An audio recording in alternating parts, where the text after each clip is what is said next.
আজকে আমরা মানুষ কত বড় নিমক হারাম হয়ে গিয়েছি এবং আমাদের ভিতরে কিরকম হিংসা বিদ্বেষ হয়ে গিয়েছে যে আমরা অবগত আছি।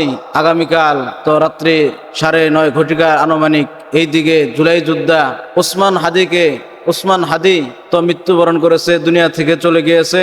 তো এক জাতি এক ধরনের সন্ত্রাস বাহিনী তাকে নির্মমভাবে গুলি করে তাকে মারা হলো। তো আল্লাহ পাক রব্বুল আলামিন তাকে শহীদ মৃত্যুবরণ করুক।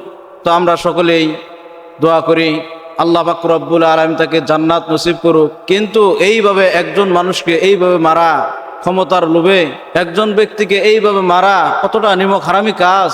আমরা আজকে মানুষ হইলাম কোন জায়গায়? আমরা তো আজকে মানুষ নামে কলঙ্ক হয়ে গিয়েছি। কারণ যে একজন ব্যক্তি জুলাই যোদ্ধা ওসমান হাদিকে যেভাবে গুলি করে তো মারা হইল, তো এটা কোনোদিন মুসলমানের কাজ হতে পারে না। কারণ আল্লাহ রাসূল তিনি বলেছেন যে আল মুসলিম আখুল মুসলিম, মুসলমানের ভাই। কিন্তু সেই পরিচয় কোথায় আজকে? মুসলমানের ভাইয়ের কোনো পরিচয় আজকে নাই, ঠিক কিনা? মুসলমানের ভাই।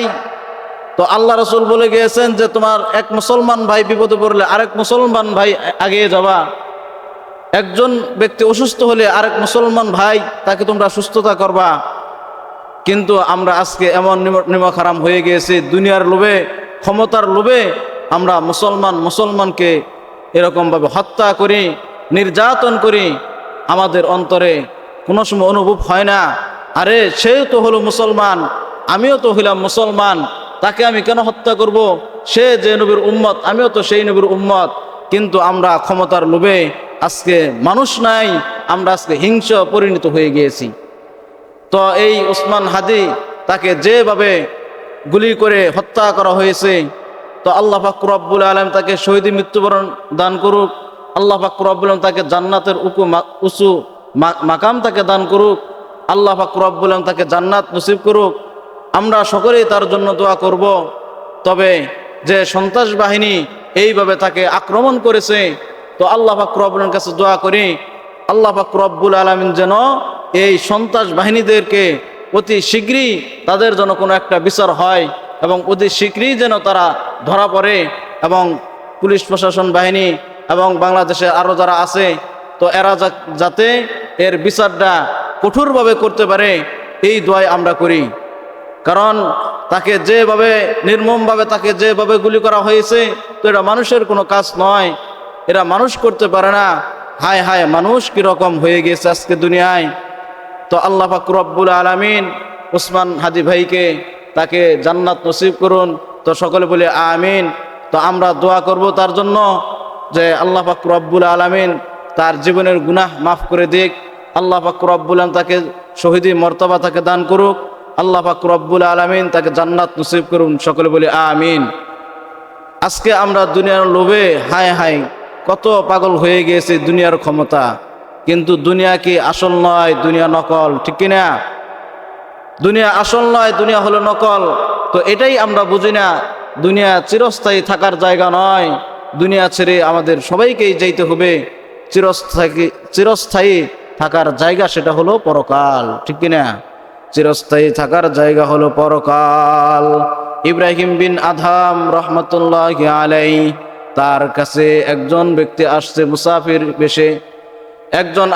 মুসাফির বেশে ছাদের মধ্যে, ছাদের উপরে ঘোরাফেরা করতেছে।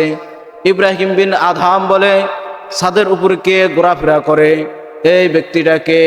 ওই ব্যক্তি বলে, ইব্রাহিম বিন আদহাম, আমার তো একটা উট হারিয়ে গিয়েছে। ইব্রাহিম বিন আদহাম বলে, আরে বোকা, একটা উট যদি হারানো যায় সেটা তো মাঠের ময়দানে খুঁজতে হয়, এটা কেমনে এই ছাদের উপর তুমি খোঁজো? ছাদের উপর খুঁজা কোনো দিন তুমি উট পাইবা না।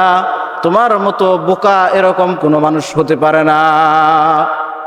ওই ব্যক্তি বলে, ইব্রাহিম, ছাদের উপর খুঁজা যদি গেলে আমি উট না পাই, আমি যদি গেলে ছাদের উপর খুঁজা উট না পাই, তুমি যে রাজত্ব চালাও, তুমি যে এই দেশের বাচ্চা, তুমি বাচ্চা হয়ে কিভাবে আমার মওলাকে তুমি পাইবা? তুমি যদি কালে আমার মওলাকে পেতে চাও তাহলে তোমার বাচ্চাগিরি ছাড়তে হবে, তোমার ক্ষমতাগিরি ছাড়তে হবে, আমার মাওলার খোঁজে তোমার বের হতে হবে। যেই মাত্র এই কথা শুনলেন ইব্রাহিম বিন আদহাম, এই কথা শোনার পর তার বুঝ এসে গেছে, হায় হায়, আমি তো মাওলাকে পাই নাই, তার মানে আমার তো কোনো দামি নাই, পরকালের প্রতি আমার এখন বের হতে হবে, মাওলার খোঁজে আমার বের হতে হবে। এই ইব্রাহিম বিন আদহাম এই কথা শোনার পর ইব্রাহিম বিন আদহাম তার গতিকে লাথি মেরে ফেলে দেয়। তার গতিকে লাথি মেরে ফেলে দিয়ে, আমি আর বাদশাহী করব না, আমি আর দুনিয়ার কোনো বাদশাহী করতে চাই না, আমি এখন আমার মাওলার খোঁজ নেব, আমি এখন মাওলার খোঁজ নেব, আমি দুনিয়া আর চাই না। এই কথা বলে তার রাজত্বকে লাথি মেরে সে জনবঙ্গলের দিকে চলে যায়। ওই জনবঙ্গলের দিকে গিয়ে আল্লাহর জিকির শুরু করে দেয়, আল্লাহ পাক রব্বুল আলামিনের জিকির শুরু করে দেয়। ওই জিকির করতে করতে ইব্রাহিম বিন আদহাম যখন জিকির করে শুরু করেছে, ইব্রাহিম বিন আদহাম জিকির করতে করতে এমন অত অবস্থা তার হয়ে গিয়েছে যে বনের পশু পাখি পর্যন্ত তার সাথে জিকির করে। সুবহানাল্লাহ, বনের পশু পাখি পর্যন্ত তার জন্য জিকির করে, তার সাথে সাথে জিকির করে। ইব্রাহিম বিন আদহাম রহমতুল্লাহি আলাইহি যখন তার কোনো মন্ত্রীরা তাকে খুঁজে পায় না, এরপর আসছে দেখে যে ইব্রাহিম বিন আদহাম এই জনবঙ্গলের মধ্যে সে আল্লাহর জিকির করা শুরু করে দেয়। ওই মন্ত্রীরা এসে বলে, ইব্রাহিম, তুমি এখানে কেন জিকির আজগার শুরু করে দিয়েছ? তোমার রাজত্ব তো এই পড়ে রয়েছে, সেই রাজত্বকে চালাবে, এই রাজত্ব তো ঠিক মতো চলতেছে না, তুমি আবার আসো, তুমি রাজত্ব চালাও। ইব্রাহিম বিন আদহাম বলে, না, আমি আর আমার দুনিয়ার কোনো রাজত্ব চাই না, আমি দুনিয়ার কোনো রাজত্ব আমি চাই না, আমি আমার মাওলাকে পেয়ে গেছি, আমি মিষ্টি পানি পান করি, আমি জান্নাতের খাবার আমি খাই। সুবহানাল্লাহ। ইব্রাহিম বিন আদহাম বলে, আব জমজম খরুদাবুদম আব সুরা কাইকুনাম পাদশাহী করদবুদম বাজ পানি কাইকুনাম। আব জমজম খুরদবুদম আব সুরা কাইকুনাম পাদশাহী করদবুদম বাজ পানি কাইকুনাম পাজ পানি কাইকুনাম। ও উজির নাজিরের শুনো, আমি এখানে জিকির করি, শুধু আমি একা জিকির করি না, আমার সাথে এই বনের যত হিংস্র, যত বাঘ ভাল্লুক, যত পশু পাখি রয়েছে, এরাও আমার সাথে জিকির করে। সুবহানাল্লাহ। শুধু তাই নয়, আমি এখানে জান্নাতের খাবার খাই, আমি এখানে মিষ্টি পানি পান করি, আমি দুনিয়ার আর কোনো রাজত্ব চাই না, আমি দুনিয়ার নুনা পানি আর খাবো না, আমি আমার মাওলাকে পেয়ে গেছি। সুবহানাল্লাহ। ইব্রাহিম বিন আদহাম তার রাজত্বকে লাথি মেরেছে, সে মাওলার খুঁজে বের হয়ে গিয়েছে, সে মাওলাকে পেয়ে গেছে। ইব্রাহিম বিন আদহাম সফল, ঠিক না? এরকম হতে হবে, দুনিয়ার রাজত্বকে লাথি মারতে হবে। দুনিয়ার ক্ষমতা চিরস্থায়ী নয়, এটা হলো ক্ষণস্থায়ী ক্ষমতা। এই ক্ষণস্থায়ী ক্ষমতার জন্য আমরা দুনিয়াতে কত কিছুই না করি।